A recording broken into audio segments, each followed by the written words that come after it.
Dave had $400 and a plan. He opened a futures account because that's what his uncle traded. First trade, the broker made him buy one full contract, no smaller size allowed. His stop got hit for $11 a loss. The commission on the way in and the way out took another $9, $20 gone on a trade that was barely wrong. He almost quit trading that week. What actually saved his account wasn't a better strategy. It was switching to a market built differently at the ground level.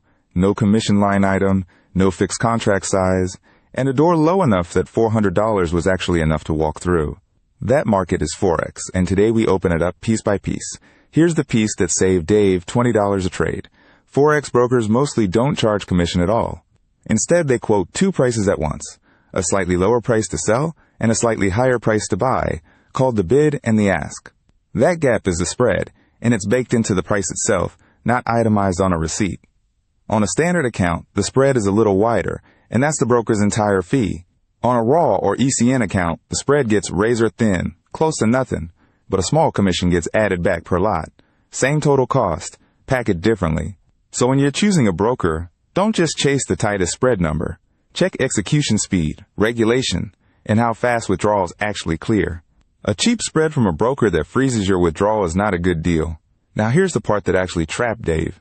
In futures, one contract is one contract. A fixed size set by the exchange. Take it or leave it. Forex doesn't work that way. You can trade a standard lot, a mini, a micro, or size of position down to almost any number of units you choose. Your position size can match your stop distance and your risk, instead of your risk being forced to match whatever size the exchange sells you. A $400 account can size a trade, so a loss is $5, not $50. This is also why Forex fits beginners better structurally, not just by reputation. The market bends to your account size. Your account doesn't have to stretch to fit the market. Dave's futures exchange had a bell, open at a set hour, closed at a set hour, done. Forex has no bell, because Forex isn't one building. It's banks in Tokyo, then London, then New York, passing the order book to each other as the earth turns. That's why it trades close to 24 hours a day, 5 days a week, pausing only over the weekend when banks are shut everywhere at once. No single exchange floor decides the hours. Practical effect for you.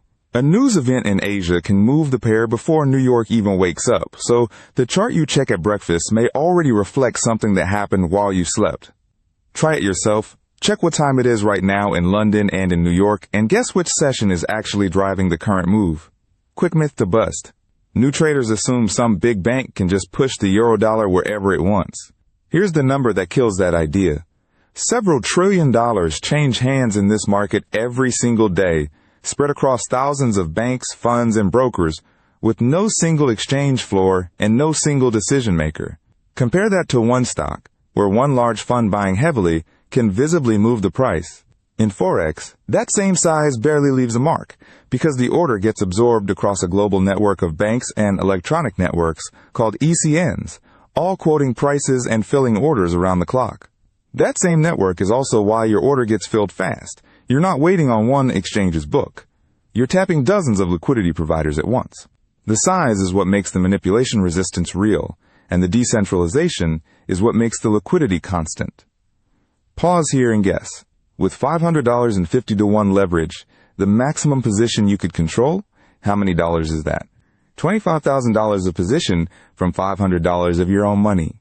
That's leverage. The broker lets you control a position far bigger than your account, and in the United States, regulators cap that ratio at 50-to-1 on major pairs, specifically to limit how much you can amplify. And amplify cuts both directions. A 0.5% move in your favor on that position is a real gain on your 500. The same 0.5% against you is a real loss just as fast. Leverage doesn't make a trade better or worse. It makes whatever the trade does happen bigger. That's exactly why the next piece, how you actually get out of a trade, is the part that actually saves your account. Remember, context beats the pattern, the stop is what saves you, and nothing replaces practice on a live chart.